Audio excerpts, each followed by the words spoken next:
तो देखिए, अभी तक हम अजंत नपुंसकलिंग प्रकरण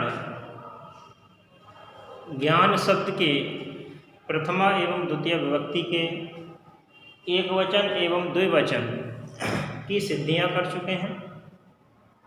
उनमें प्रयुक्त होने वाले सूत्रों की व्याख्याएं कर चुके हैं। आज हम बात करेंगे ज्ञान शब्द प्रथमा एवं द्वितीय विभक्ति के बहुवचन की सिद्धियों में किन सूत्रों की हमें आवश्यकता होगी उनके विषय में। तो सूत्र है जस ससुः सि, जस ससुः सि। तो देखो, जैसा कि नाम से ही ज्ञात हो रहा है कि जस और सस, जस और सस। जस क्या है? प्रथमा विभक्ति बहुवचन का प्रत्यय है जस, सु और जस, ठीक है। और सस क्या है? द्वितीय विभक्ति बहुवचन का प्रत्यय है सस। तो इस सूत्र का कहने का आशय है कि नपुंसक लिंग से परे, अर्थात नपुंसक लिंग शब्दों के पश्चात जब प्रथमा या द्वितीय विभक्ति के बहुवचन का कोई प्रत्यय विद्यमान हो, तब उन दोनों के स्थान पर सी आदेश हो जाता है। कहने का तात्पर्य है कि नपुंसक लिंग से परे जस और सस को सी आदेश होता है। अर्थात यदि पूर्व में प्रातिपदिक नपुंसक लिंग से परे प्रथमा व द्वितीय विभक्ति के जस व सस प्रत्यय विद्यमान हो, तब जस व सस के स्थान पर सी आदेश होता है। समझ में आ गया होगा कि जब अकारांत नपुंसक लिंग के पश्चात प्रथमा द्वितीय विभक्ति के बहुवचन का जस या सस प्रत्यय विद्यमान हो, तब उन प्रत्ययों के स्थान पर, कौन से प्रत्ययों के स्थान पर? जस और सस प्रत्ययों के स्थान पर सी आदेश हो जाता है जस ससुः सि सूत्र से। जैसे ज्ञान प्लस जस या सस में से कोई भी प्रत्यय है, तब इस स्थिति में ज्ञान प्लस सी, जस ससुः सि सूत्र से, ठीक है। अगला सूत्र है सी सर्वनाम स्थानम। अब देखो, सी प्रत्यय जो हमने जोड़ा जस और सस के स्थान पर, ये सुप प्रत्याहार का तो है नहीं, सुप प्रत्याहार का नहीं है। तब क्या है? इसकी पद संज्ञा तो नहीं होगी।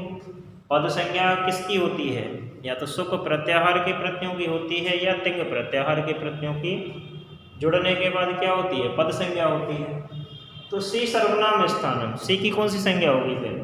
तो सी की सर्वनाम संज्ञक होता है, अर्थात इसकी सर्वनाम स्थान संज्ञा होगी। तो सी की जो संज्ञा है वो कौन सी होगी? सर्वनाम स्थान संज्ञा होगी। तो लिखा है कि सी सर्वनाम स्थान संज्ञक होता है, अर्थात जस और सस दोनों के स्थान पर होने वाला सी प्रत्यय, किसके स्थान पर? जस और सस के स्थान पर होने वाला सी प्रत्यय सर्वनाम स्थान संज्ञक कहलाता है। अब पूछा जाए कि सर्वनाम स्थान संज्ञा विधायक सूत्र कौन सा है? तो सी सर्वनाम स्थानम, ठीक है। अगला सूत्र है नपुंसकस्य जलच। नपुंसक लिंग में जलच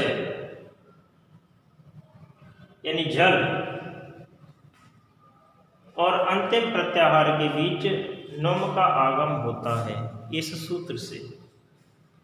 तो नपुंसकस्य जलच सूत्र क्या करता है कि सर्वनाम स्थान परे रहते झलंत और अजंत, झलंत से तात्पर्य है अंत में जहाँ जलवर्ण हो, और अजंत से तात्पर्य है जहाँ अंत में अच प्रत्यय हो, इच प्रत्याहार के वर्ण हो, ठीक है। या तो जल वर्ण हो या अच वर्ण हो, तो अब नपुंसक लिंग को नुम का आगम होता है। अर्थात ऐसे नपुंसक लिंग शब्द जिनकी सर्वनाम संज्ञा हो चुकी है। तो सर्वनाम संज्ञा किससे होगी? सी सर्वनाम स्थानम सूत्र से। तो ऐसे नपुंसक लिंग शब्द जिनकी सर्वनाम संज्ञा हो चुकी है, उनके अंतिम जल तथा अंतिम अच प्रत्याहार के बीच, किसके बीच? अंतिम झल और अंतिम अच प्रत्याहार के बीच नुम का आगम होता है। जैसे ज्ञान प्लस सी, इस स्थिति में तो इसकी क्या हो चुकी है, सर्वनाम स्थान संज्ञा हो चुकी है। तो ज्ञान और सी दोनों के बीच में किसका आगम होगा, नुम का आगम होगा।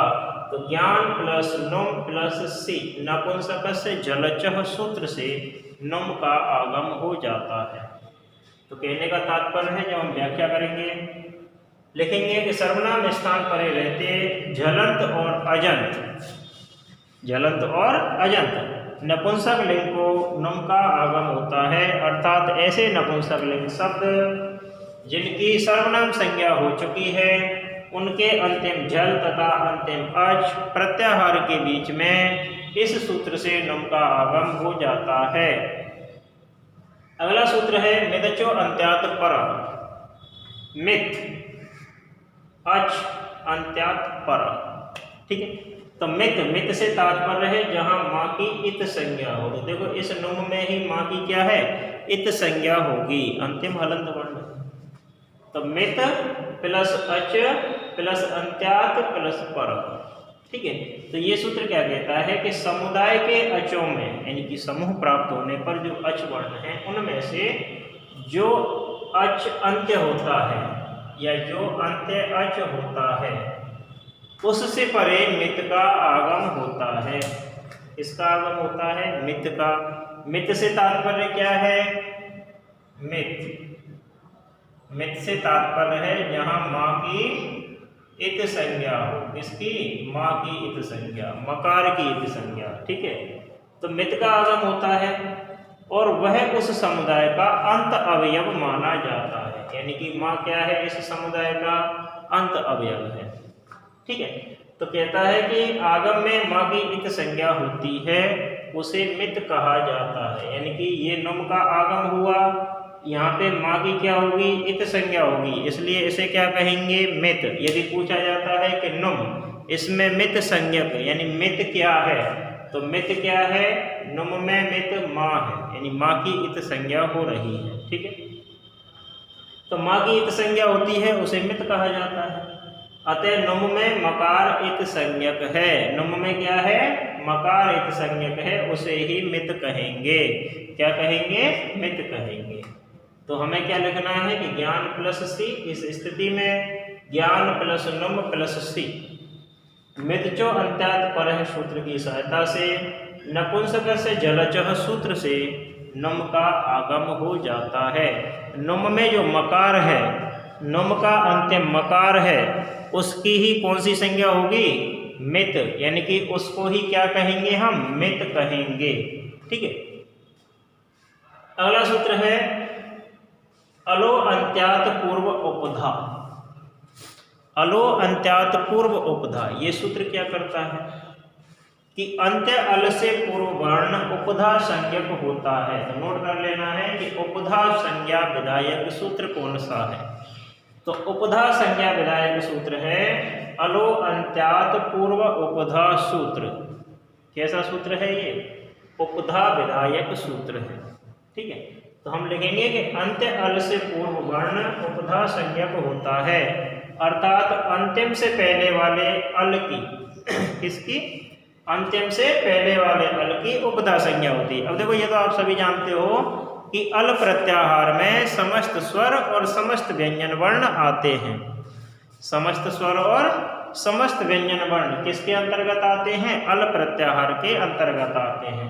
तो इस सूत्र का कहने का अर्थ है कि अंतिम से पहले वाले अल की, अंतिम से पहले वाले अल की उपधा संज्ञा होती है। जैसे मैंने लिखा ज्ञानन, तो इसमें 5 वर्ण हैं, 5 अल हैं। 5 अल कौन कौन से हैं, ज्ञ, ज्ञ के बाद क्या आएगा, आ के बाद क्या आएगा, ना के पश्चात आ, फिर न।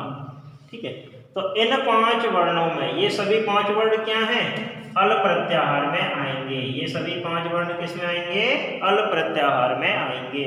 तो इन 5 अलों में अंतिम अल क्या है, न है। अंतिम अल क्या है, न। तो इस ना से पहले वाला जो वर्ण है, इसकी उपधा संज्ञा होती है। यदि पूछा जाए कि इसमें उपधा संज्ञा किसकी होगी, तो अंतिम से पहले वाले वर्ण की उपधा संज्ञा होती है। ठीक है। अगला सूत्र है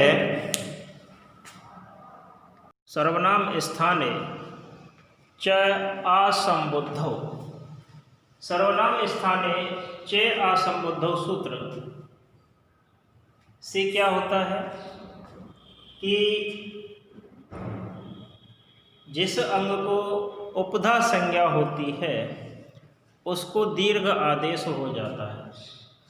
अर्थात संबुद्धि भिन्न सर्वनाम स्थान परे हो तो नकारांत अंग की उपधा को दीर्घ आदेश हो जाता है। कहने का तात्पर्य है कि उपधा संज्ञक अंतिम वर्ण से पहले वाले वर्ण को दीर्घ आदेश हो जाता है। जैसे हमने अभी इससे पहले सूत्र में पढ़ा था कि ज्ञानन यानी ज्ञा प्लस आ न आ न, इन 5 वर्णों में उपधा संज्ञा किसकी होगी, अंतिम वर्ण से पहले वाले को क्या होगी, उपधा कहेंगे। क्या कहेंगे, उपधा संज्ञा। यानी अंतिम वर्ण से पहले वाले वर्ण की क्या होगी, उपधा संज्ञा। तो इस सूत्र से क्या होगा, इस उपधा संज्ञा को दीर्घ आदेश हो जाएगा, अर्थात ह्रस्व के स्थान पर इसको दीर्घ कर दिया जाएगा। जैसे मैं लिखूं कि ज्ञानन प्लस ई, इस स्थिति में ज्ञानान प्लस ई सर्वनाम स्थाने च असंबुद्धौ सूत्र से उपधा संज्ञक ह्रस्व आकार को दीर्घ आदेश हो जाता है। इस प्रकार से इन सूत्रों से हम प्रथमा और द्वितीय विभक्ति बहुवचन के ज्ञान शब्द के रूप की सिद्धि प्राप्त करेंगे। तो जैसे ज्ञानानि, ये क्या है, ज्ञान नपुंसकलिंग शब्द है, प्रथमा और द्वितीय विभक्ति का बहुवचन है। तब हम लिखेंगे ज्ञान ज्ञान ज्ञान, क्योंकि बहुवचन में 2 से अधिक बार लिखा जाता है। प्रातिपदिक संज्ञा, तो अर्थवत धातुर प्रत्यय प्रातिपदिकम तथा कृतज्ञ समासा सूत्र से क्या होगा, प्रातिपदिक संज्ञा हो जाएगी। प्रातिपदिक संज्ञा हो जाने के पश्चात फिर हमें इन 3 में से यानी कि समान रूप वालों में से हम क्या रखते हैं, एक शेष रखते हैं। तो एक शेष रखने के लिए ज्ञान प्लस प्रातिपदिक संज्ञा और सूत्र लिखा जाएगा स्वरूपाणाम एक शेष विभक्तौ सूत्र से समान विभक्ति वालों में से एक शेष रहने पर।